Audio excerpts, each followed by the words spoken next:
The wind moved gently across the open fields of Montana as Evelyn Harper stood at the edge of her porch, her weathered hands wrapped around a chipped porcelain mug. The old ranch stretched far beyond her line of sight, silent and still, just like her days lately. Evelyn, now 71, had lived here for most of her life.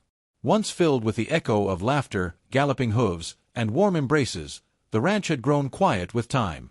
Her husband, Frank, had passed away 8 years ago, and their children, Michael and Sarah, were scattered across the country, wrapped up in their own busy lives.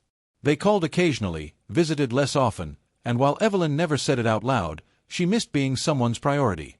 Her bones ached more these days, and so did her heart. Each sunrise felt a little colder, every sunset a little lonelier. Even the ticking of the kitchen clock seemed louder, echoing through the rooms like a reminder that time was moving forward without her. There were days when Evelyn would sit in Frank's old recliner, clutching his flannel shirt, pretending he'd just stepped out to tend the horses. She had all but accepted the silence as her companion until one afternoon when a neighbor named Cole stopped by with a proposition. "I know it ain't much, Miss Harper," he had said, adjusting his worn-out cowboy hat, "but I got this old quarter horse. He ain't racing no more, and he don't work well with kids. Too stubborn. I was thinking maybe you'd like some company out here." Evelyn had raised her brow. "A horse for company?" Cole chuckled. "He's not just any horse. His name's Whiskey. Got fire in him still.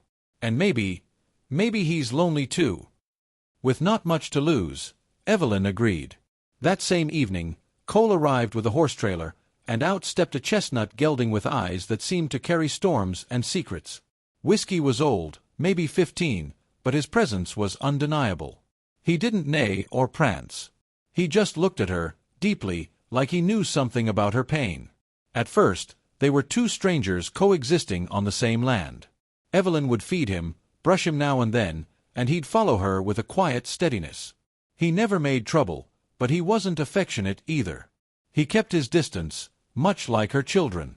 But one cold morning, Evelyn slipped on the frost-covered path leading to the barn. Her back hit the ground hard. For a terrifying moment, she couldn't breathe. Before she could cry out, she heard the unmistakable sound of hooves. Whiskey came galloping from the barn, faster than she'd ever seen him move. He stopped just inches away and lowered his head, nuzzling her shoulder gently. Evelyn teared up. "I'm okay," she whispered, unsure if she was saying it to him or herself. From that day, something shifted. She began talking to Whiskey more, telling him stories of her youth, of Frank, of how quiet life had become. Whiskey would listen, ears flicking, eyes never leaving hers. One evening, as a thunderstorm rolled in, Evelyn found herself outside, trying to calm her nerves.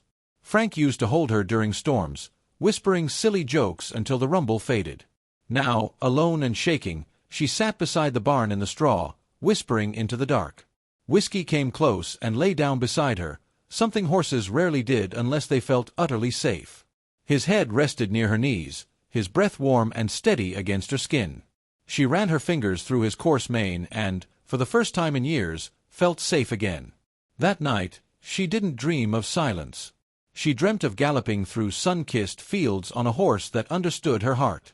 Over time, Evelyn began painting again, something she hadn't done since Frank died. Her easel was set up near the pasture where Whiskey grazed, and many of her paintings featured his silhouette against golden skies. She sent one to Michael and Sarah each. Michael called and asked, "Did you really paint this?" "It's beautiful, Mom." "Yes," she replied, her voice soft. "It's Whiskey. He saved me." Sarah visited that Christmas with her 2 daughters. The little girls were terrified of the horse at first, but by the end of the week, they were feeding him apples and squealing with delight when he nuzzled their tiny hands. Evelyn watched them with glistening eyes, her heart full. One spring morning, Cole stopped by again. "I see you and Whiskey are real close now," he said. Evelyn smiled, wiping her hands on her apron. "He wasn't just a horse.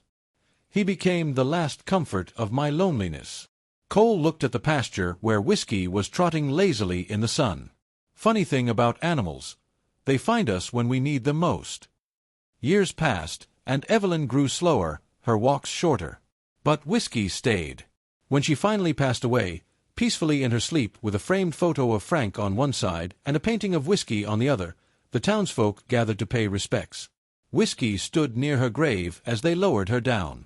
He didn't move until the ceremony ended. And when he did, it was only to walk back to the barn, his home and hers. In her will, Evelyn left everything to an animal rescue fund, and Whiskey was to remain on the land, cared for, loved, and never alone. And so, the ranch didn't go silent. It echoed with children's laughter again, with the gentle clop of hooves, and with the unspoken memory of a woman and the horse who had saved each other from a world that had nearly forgotten them both. He wasn't just a horse. He was her final piece, her last adventure, the love that arrived when no one else did.